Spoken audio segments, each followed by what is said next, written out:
నువ్వు దాన్ని అప్లై చేసుకోవాలి, దానికి నువ్వు తావివ్వాలి. అది ప్రాణాత్మలను మూలుగను కీళ్లను విభజించినంత మట్టుకు దూరేలాగా నువ్వు దానికి తావివ్వాలి.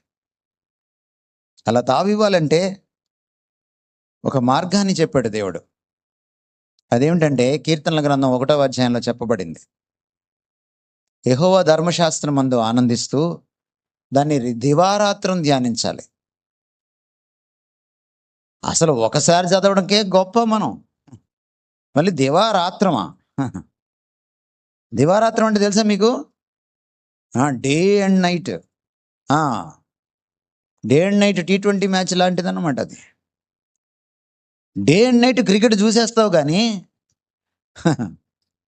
రోజంతా కూర్చొని పాప్కార్న్ తింటూ, KFC తింటూ, ఇంకేదో మేస్తూ చూసేస్తావు కానీ వాక్యం మాత్రం ధ్యానించవు కదా.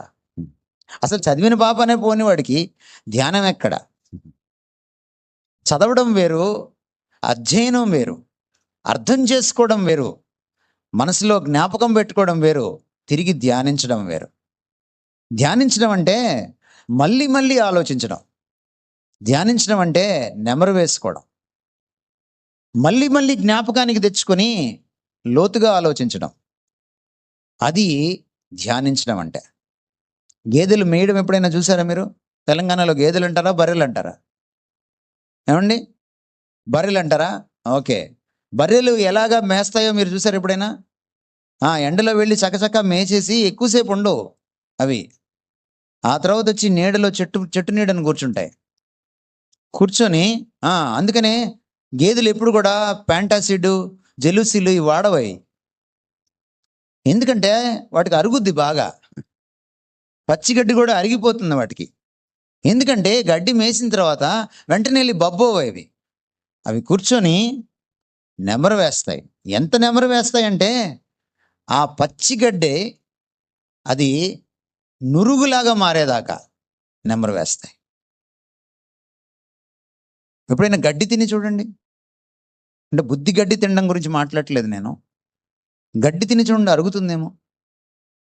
ఈ మధ్య ఆ గడ్డి ఈ గడ్డి అని అమ్ముతున్నారు ఇంటర్నెట్లో. తిని చూడండి, అది అరుగుతుందేమో. వాక్యాన్ని విన్నాక, చదివాక, అది చర్చిలో కానీ, యూట్యూబ్లో కానీ, టీవీలో కానీ, ఇంట్లో కూర్చొని బైబిల్ చదవడం కానీ, దాని తర్వాత దాన్ని జ్ఞాపకం పెట్టుకొని దినమెల్లా నెమరు వేసుకోవాలి దాన్ని. ఇది ధ్యానం. ఈ ధ్యానం ఎవరికైతే అబ్బదో, ఇది ఒక ఆధ్యాత్మిక కసరత్తు, వ్యాయామం. ఈ అభ్యాసం లేనప్పుడు ఏమవుతుందంటే అది ప్రాణాత్మలను మూలుగును విభజించినంత మట్టుకు దూరదు. అది నీ సిస్టమ్ని క్యాప్చర్ చెయ్యదు. ఓ ప్రొఫెసర్ గారు చాలాసేపు పాఠం చెప్పిన తర్వాత ఒక కొంటి విద్యార్థి లేచి, ప్రొఫెసర్ గారు చాలా బాగా పాఠం చెప్పారు, కానీ మీరు చెప్పిందంతా ఈ చెవిలోంచి వెళ్ళి ఈ చెవిలోంచి వెళ్ళిపోయింది సార్ అని అన్నాడట. ప్రొఫెసర్ గారు 4 ఆకులు ఎక్కువ తిన్నవాడు కదా, ఈయన కూడా ఇంకో కొంటె విసిరాడు వాడికి.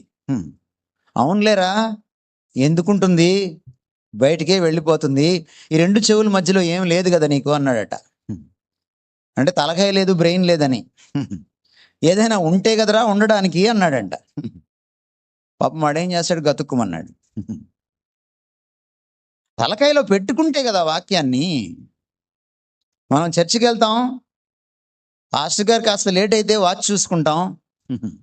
అందుకని ఈ మధ్య చర్చిలన్నింటిలో ప్రసంగికుడు ఎదురుగా పెద్ద వాచ్ పెడుతున్నారు, తొందరగా దిగిపోరా అని. ప్రతి చర్చిలో వచ్చేసింది ఇది.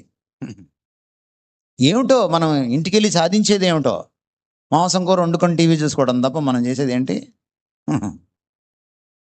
అంతకంటే ఏమీ లేదు. బయటికి వెళ్తావు, వెంటనే ఇంటికి పోవు. వదినా ఈ నగెక్కడ కొన్నావు, ఈ చీర ఎప్పుడు కొన్నావు, కొత్త కారా, మీ అబ్బాయిని ఎక్కడ చేర్పించావు, ఇదే లోకాభిరామైన తప్ప ఏముండదు. మీకు వాక్యం ఎలా ప్రభావం చూపిస్తుంది? చూపించదు మీకు వాక్యం.